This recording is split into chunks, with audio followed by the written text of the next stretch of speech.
Hoy es 31 de julio y es día de San Ignacio de Loyola. Y para este episodio está conmigo Víctor Hugo Robles y él nos va a platicar de la historia de este santo. Y pues nada, bienvenido Hugo, muchas gracias. Muchas gracias a ti, Mariel. Gracias por la oportunidad de hablar de San Ignacio. La verdad es que le tengo una gran devoción desde hace mucho tiempo y bueno, tiene mucho que ver con, pues precisamente con su vida, conocer su vida y su ejemplo ha cambiado de alguna manera la mía también. Y bueno, pues siendo también un poquito francos, pues estuve en la Compañía de Jesús como prenovicio hace pues ya casi 10 años. Entonces yo me formé en la espiritualidad ignaciana y bueno, pues conocer la vida y el caminar de San Ignacio pues ha sido muy básico para mí y pues también importante para mi vida espiritual. También tengo una licenciatura en ciencias religiosas, que es una formación teológica muy paralela a la del seminario, entonces pues también me desempeño como en esa área. Y tengo otra carrera en relaciones internacionales, entonces digamos, mi línea como de estudio, de investigación en la universidad siempre fue pues la relación entre la iglesia y la religión y el mundo, ¿no? El sistema internacional, la política y, bueno, el sistema, ¿no? Al final, las instituciones como las Naciones Unidas, etcétera. Y bueno, pues para entrar un poquito en materia y no hablar tanto de mí, San Ignacio de Loyola es un santo, uno de los grandes santos españoles del siglo de oro, este siglo XVI que pues dio santos de la talla de Ignacio de Loyola, que funda los jesuitas, de Santa Teresa de Jesús, que reforma el Carmelo, y que son también el pilar de la contrarreforma, ¿no? Que fue pues este movimiento en la iglesia que hizo frente a la reforma protestante por un lado, pero que también actualizó el catolicismo pues para bien, ¿no? El catolicismo venía afrontando una serie de crisis internas muy fuertes y fue precisamente esta contrarreforma y el liderazgo de santos españoles quienes pues lograron revitalizar la fe. Y bueno, para entrar un poquito en materia, pues San Ignacio, como muchos ya sabrán, nace en 1491. Es hijo de nobles en el País Vasco, concreto en Guipúzcoa. En Loyola, ellos son los señores de Loyola, de ahí viene su apellido.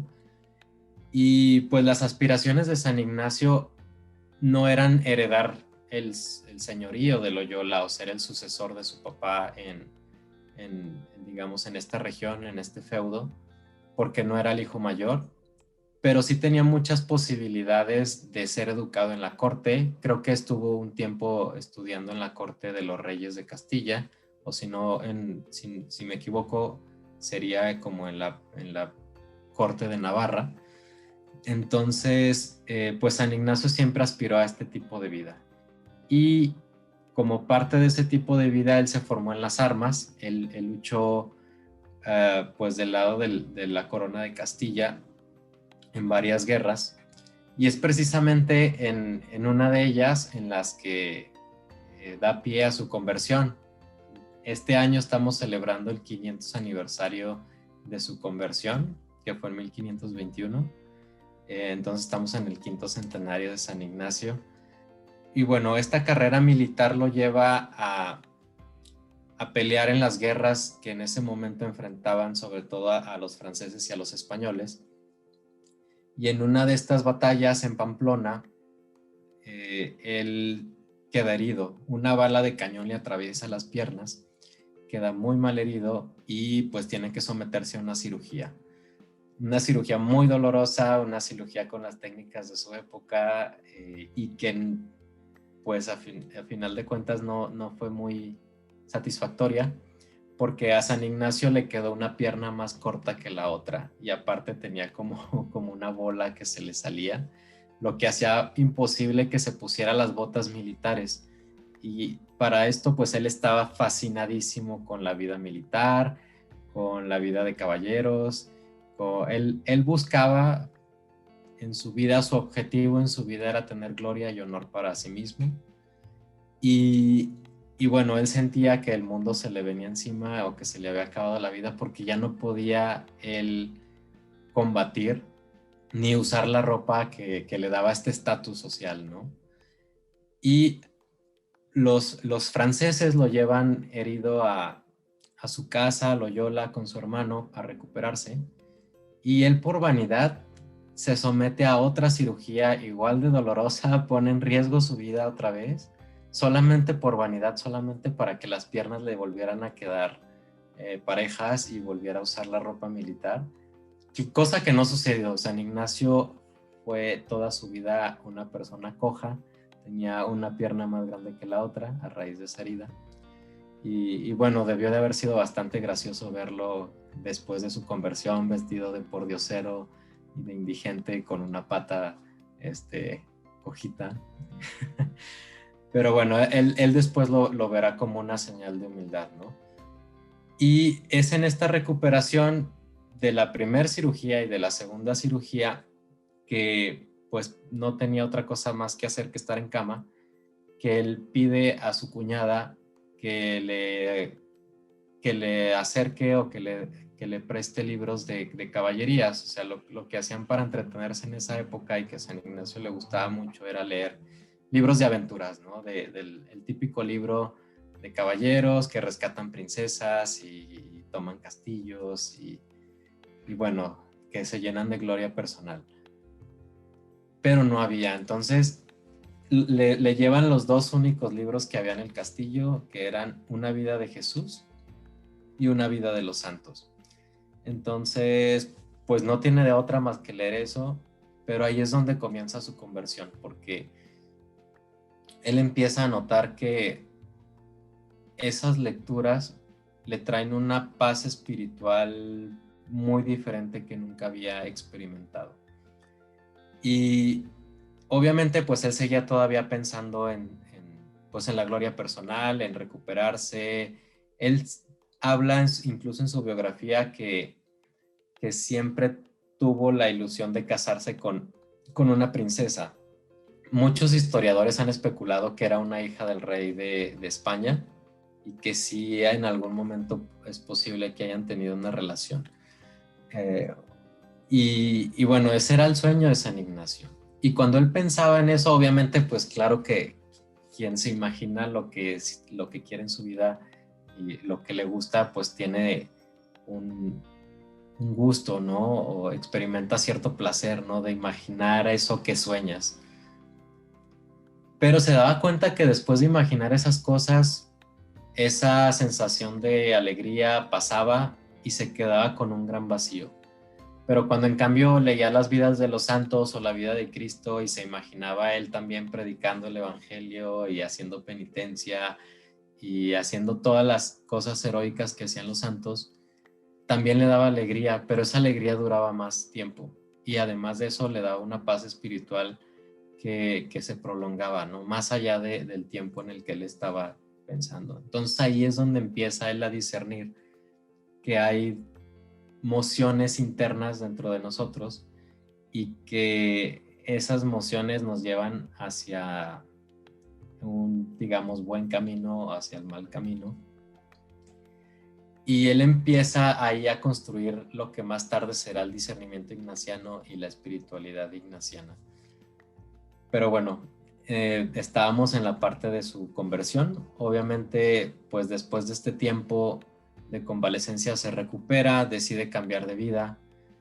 Él incluso habla de que tuvo una visión de la Virgen María cuando él estaba recuperándose y que esta visión le hizo transformar su manera de pensar, porque él había sido como muy licencioso, dice él.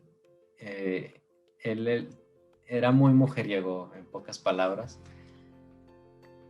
Y esta visión de la Virgen le hizo como sentir repulsión de toda esa vida que había llevado antes.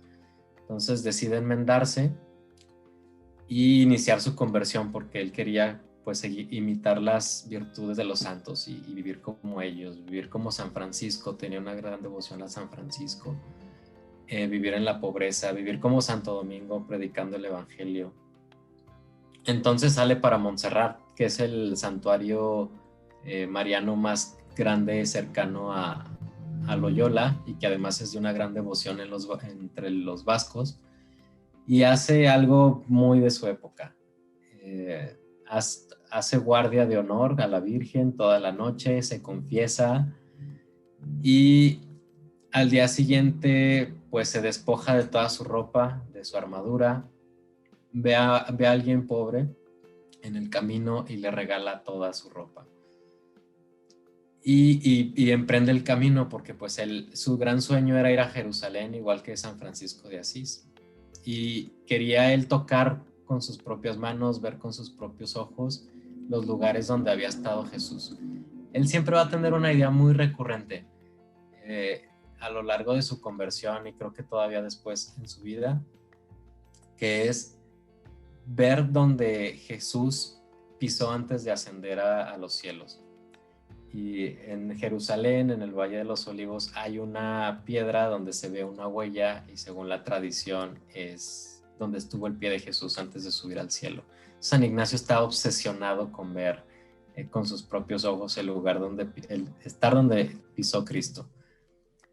Entonces, pues ya emprende todo este camino y lo alcanzan unos, pues no sé si soldados o gente del pueblo, y traían al pobre al que le había regalado la ropa, lo traen atado, lo traen golpeado y le dicen, señor, aquí está lo que le robaron.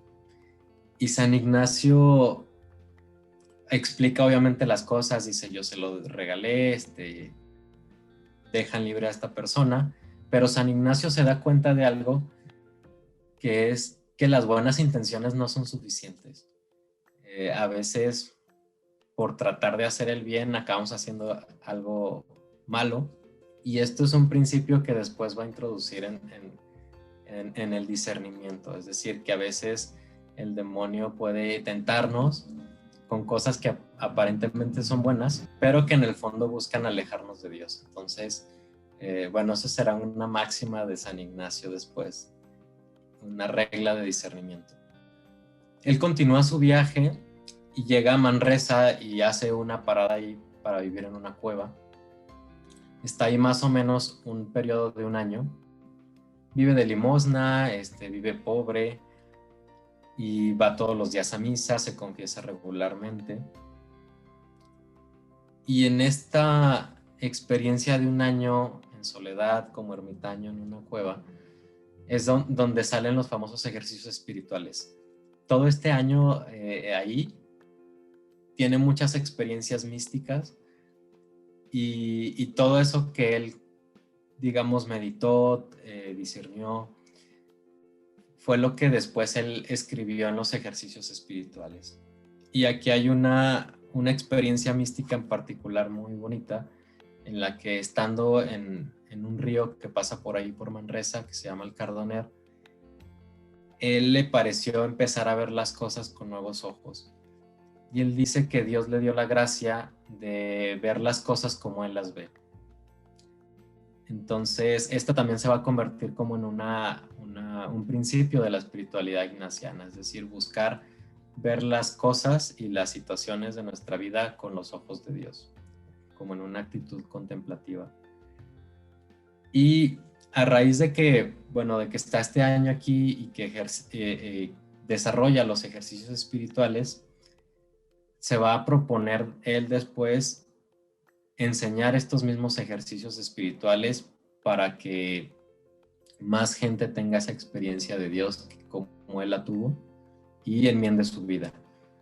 Una cosa muy interesante que sucede en Manresa es que se da cuenta de que todo lo que había estado haciendo en el pasado con buenas intenciones, imitar a los santos exactamente igual como ellos vivieron una penitencia muy radical y sufrir humillaciones muy radicales, él se da cuenta de que eso no estaba bien, de que eso no daba gloria a Dios, porque pues el camino de San Francisco es el camino de San Francisco, el camino de Santo Domingo es el camino de Santo Domingo, pero Dios habla a cada uno y pide a cada uno una vocación particular. La relación con Dios es de alguna manera personal, la misión también.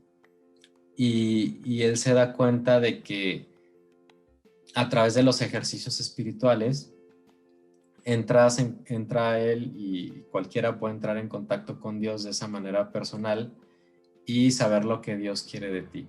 Entonces empieza como a discernir todos los días la voluntad de Dios y ya no tanto busca imitar, sino estar atento todo el tiempo a lo que Dios va pidiendo según las circunstancias en donde él se va encontrando. Y él trata de compartir esta experiencia. Entonces va al lugar al que va predicando los ejercicios espirituales. Al fin logra su sueño de ir a Tierra Santa, va a todos los lugares donde estuvo Jesús con mucha devoción. Obviamente va ahí al Monte de los Olivos y se hinca y reza muchísimo sobre la piedra donde está la huella de Jesús. Y empieza a predicar y empieza a compartir su experiencia espiritual. Y lo empiezan a ver raro los frailes franciscanos de la custodia de Tierra Santa, porque dicen, bueno, este indigente que viene de cómo es que se pone a predicar, de dónde estudió, por qué está haciendo esto. Además de que me imagino que se metían muchos problemas porque es una tierra de musulmanes, ¿no? Y a los franciscanos no les daba nada de confianza a este señor raro, y lo regresaron, lo deportaron otra vez a Italia, lo suben a un barco, lo hacen que prometa obediencia de irse de Tierra Santa y dice, ok, no voy a lograr mucho sin estudiar. Entonces regresa a España y se pone a estudiar latín. A todo esto pues era alguien que nunca había pisado la escuela, entonces pues empieza con los niños a aprender lo básico de latín y de la gramática para poder pues empezar sus estudios eclesiásticos. Eso ocurre más o menos en 1526, perdón. Y lo hace en Alcalá de Henares y luego en Salamanca. Y obviamente a la par de todo esto, bueno, pues vive de limosna, vive de una manera muy humilde y sigue predicando los ejercicios espirituales, sigue buscando que más personas tengan esta experiencia personal con Dios. Y consigue algunos adeptos, sobre todo mujeres de la época, pero la Inquisición se le viene encima, dicen, igual que los franciscanos, ¿qué está pasando aquí? ¿Quién es esta persona? ¿Cómo se atreve a predicar sin la formación adecuada? Y aparte a dar este retiro extraño que se llaman ejercicios espirituales. Entonces lo encierran y tiene un proceso en la Inquisición que a final de cuentas valoran todo lo que él predicaba y dicen, ok, está conforme a la doctrina, pero por favor evita predicar porque no tienes la formación. Entonces aquí es donde también decide como ir más allá en su formación y viaja a París, a la universidad, para especializarse, para ahora sí buscar la ordenación sacerdotal y además para alejarse de la Inquisición. En París la Inquisición no tenía tanta influencia, entonces él veía que en París podría seguir compartiendo su experiencia de los ejercicios espirituales sin preocuparse por la Inquisición. Y es aquí donde conoce a los primeros jesuitas que fueron sus compañeros de universidad. Al principio pues eran sus enemigos. Francisco Javier, por ejemplo, no se llevaba nada bien con este señor súper grande, que hablaba cosas extrañas, pero bueno, que a final de cuentas acaban siendo muy buenos amigos porque Francisco Javier se convierte gracias a los ejercicios que predicaba San Ignacio en la universidad. Esto sucede más o menos en 1528. Ya para 1534, el único sacerdote del grupo es Diego Lainez, si no me equivoco, y junto con San Ignacio y todos los demás primeros jesuitas, pues van al famoso Montmartre, del Monte de los Mártires, que es donde hoy está la Basílica del Sagrado Corazón. Y en una capillita muy pequeña de San Pedro todavía existe. Los primeros jesuitas profesaron el voto de pobreza, de castidad y de vida apostólica. El gran sueño de San Ignacio toda su vida fue, para imitar a los santos, ir de misionero. y hicieron también la promesa, igual que San Ignacio, de ir otra vez a Jerusalén.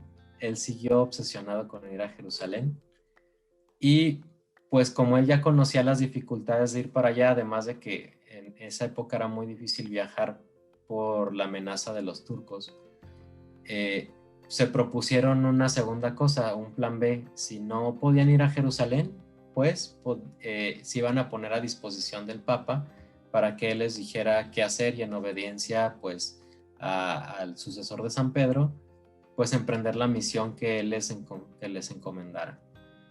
Y así terminan después sus estudios en Francia, se ordenan sacerdotes, San Ignacio se ordena en 1537 y emprenden ese viaje a Italia para tomar el barco.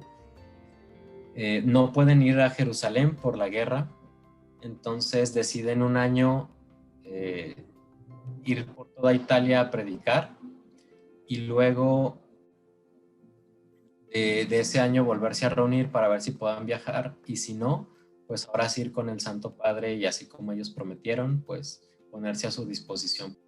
Y así es como se van. San Ignacio fue una persona muy enfermiza, tuvo que estar a lo largo de su vida en reposo y este es uno de esos momentos.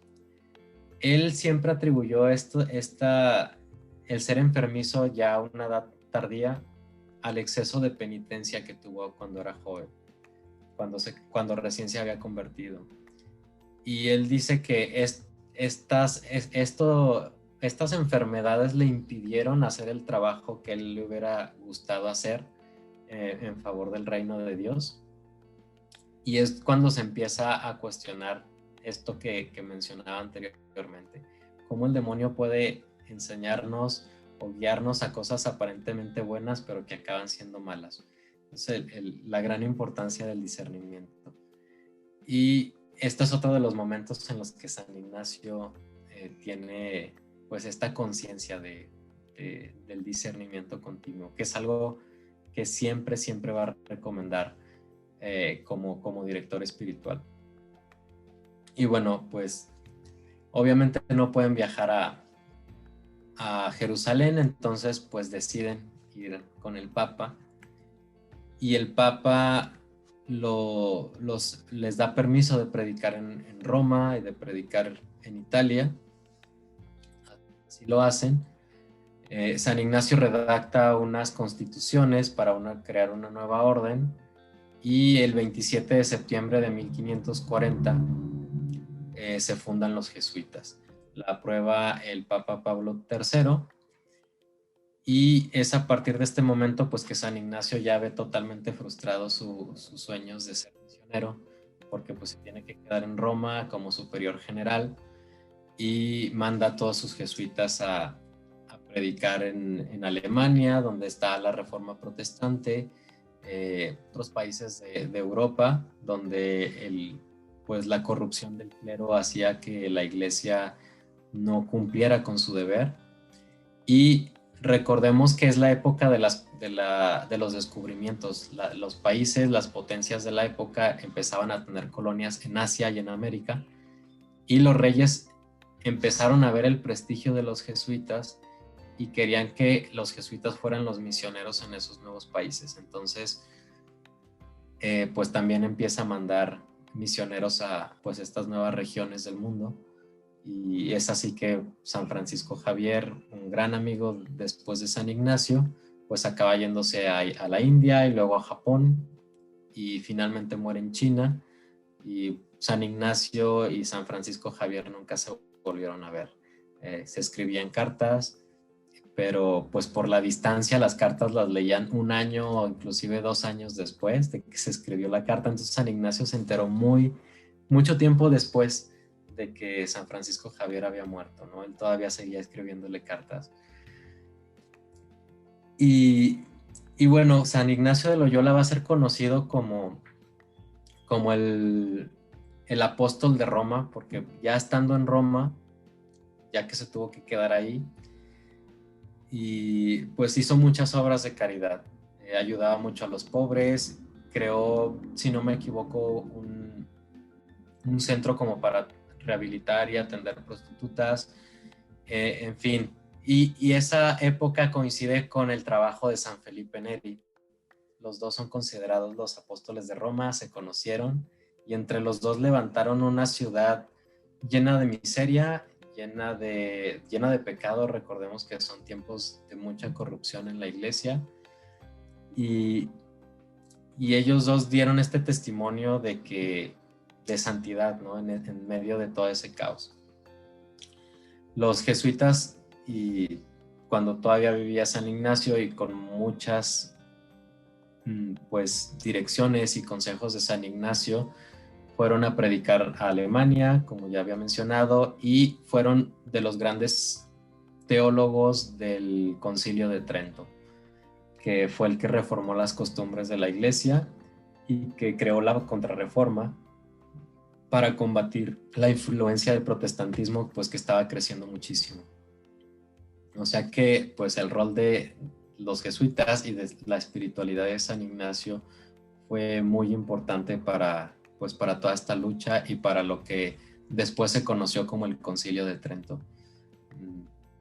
Una de estas probablemente influencias más visibles es que San Ignacio, por su experiencia personal, hacía mucho énfasis en la educación, en que los sacerdotes debían de estar bien formados, algo que en su época no era muy común, no existían los seminarios, y el Concilio de Trento fue el que impuso que los sacerdotes tenían que tener una formación básica y que tenían que ir a un seminario. Entonces, ahí podemos ver la influencia de San Ignacio y de su visión de una iglesia preparada, una iglesia espiritualmente sólida y una iglesia misionera, ¿no? Una iglesia que sale a predicar. Y lo interesante, para entrar un poquito ya en detalle de la experiencia de San Ignacio, más allá de su vida, pues recordemos que San Ignacio nace un año antes o unos meses antes del descubrimiento de América, de la Reconquista. A San Ignacio le tocó vivir cambios muy, muy radicales. No sé, probablemente inclusive más radicales que los que estamos viviendo ahorita. El mundo duplicó su tamaño, se descubrieron territorios en lugares súper lejanos, con culturas súper extrañas. Y creo que en este sentido San Ignacio se convierte en un ejemplo para nosotros en un mundo que está cambiando muy rápido, que está tal vez no creciendo geográficamente porque podemos presumir de que ya conocemos el globo, pero sí en cuanto que está creciendo mucho en posibilidades, en desafíos. Y San Ignacio fue alguien que supo hacer frente a esto. En primer lugar, confiado en Dios, y en segundo lugar, pues misionando, ¿no? Con este carisma de expandir, ¿no? El reino de Dios. Y también en este sentido, pues la espiritualidad ignaciana es una espiritualidad contemplativa y, en palabras de San Ignacio, contemplativa y en la acción. Es decir, que obviamente la oración es muy importante, la contemplación, la cercanía con Dios, pero es una espiritualidad que no se puede quedar encerrada como en el monasterio, como en otras épocas, sino que es una espiritualidad que tiene que llevarnos a cambiar el mundo, ¿no? Y esto es algo que me gusta muchísimo de San Ignacio y de su espiritualidad. De San Ignacio podemos decir que hay dos legados muy importantes. La Compañía de Jesús, los jesuitas, por supuesto, pero sobre todo su espiritualidad, una espiritualidad que heredó a la iglesia y que está basada en los ejercicios espirituales, que es esta experiencia que él tuvo en Manresa. San Ignacio decía que así como hacemos ejercicio para mantenernos saludables en el cuerpo, también necesitamos ejercicios espirituales para mantenernos saludables en el espíritu.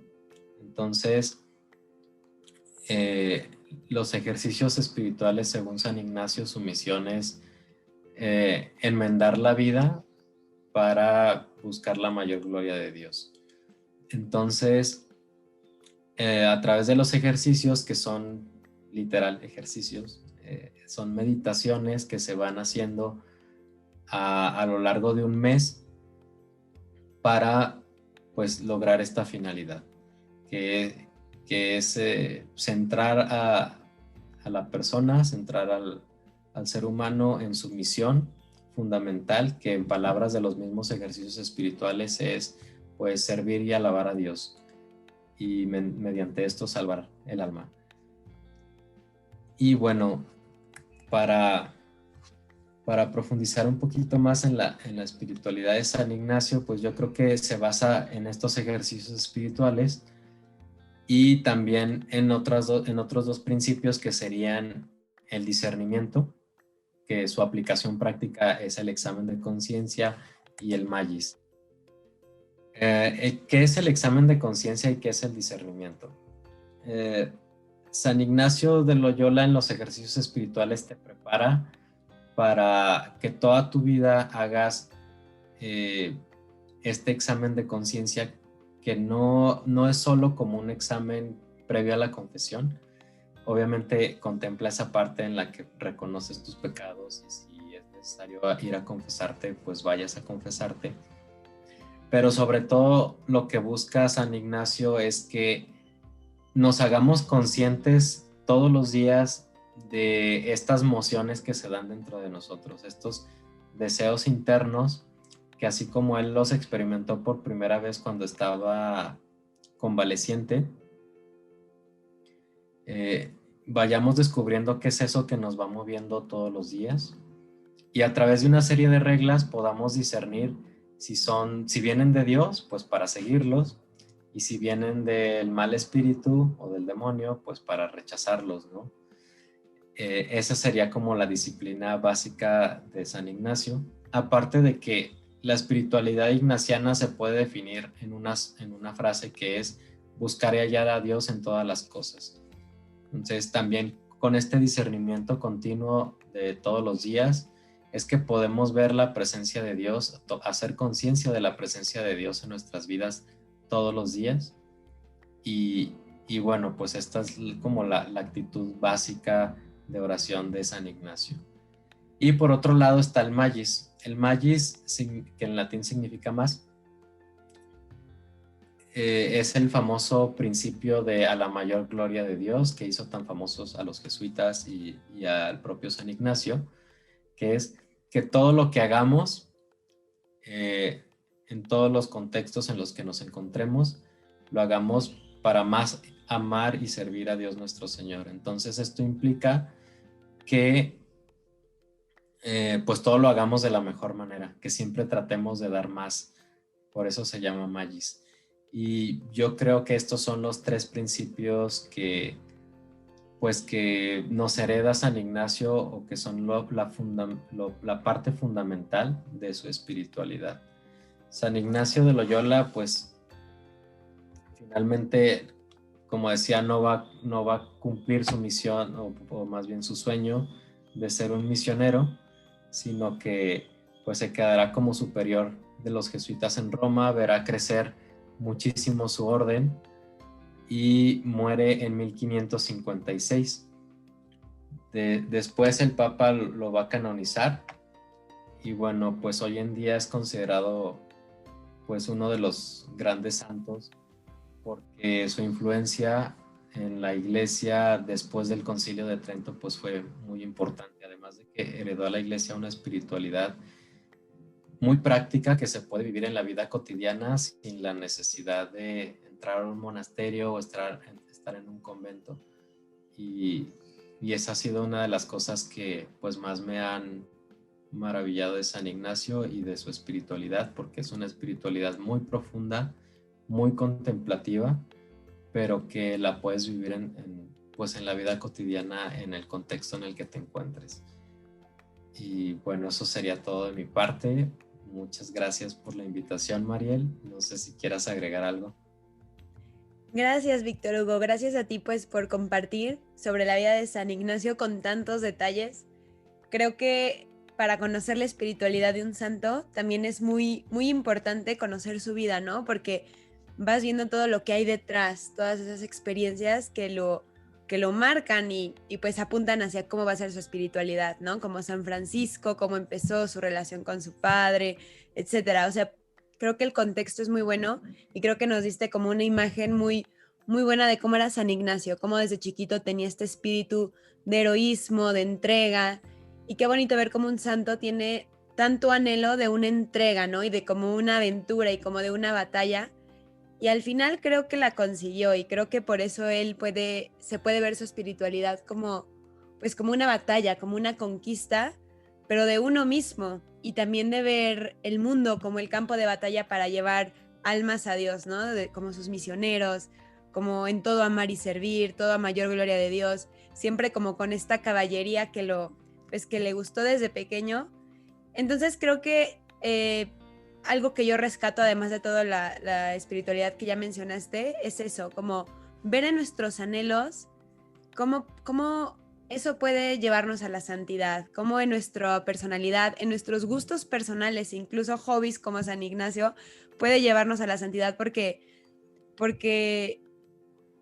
todo está relacionado o creo que todo lo podemos orientar a Dios. Todo lo que hay bueno en nosotros y nuestros buenos anhelos, pues provienen de Él. Entonces, podemos orientarlo a esto. Y pues nada, también creo que fue alguien muy revolucionario con el tema del discernimiento. Creo que los seminarios, creo que de los santos a veces los podemos ver como muy obsoletos o muy antiguos, porque sucedieron hace siglos, pero creo que San Ignacio sigue siendo muy actual hoy en día en el discernimiento y cuánta falta nos hace a todos nosotros discernir.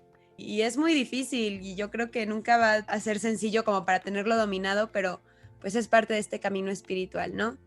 Pero bueno, Víctor Hugo, te agradezco mucho. No sé si quieres hacer una oración a San Ignacio, pues para que nos ilumine, que interceda por nosotros en este día, que es su día, y pues en los demás y que tengamos este discernimiento que necesitamos.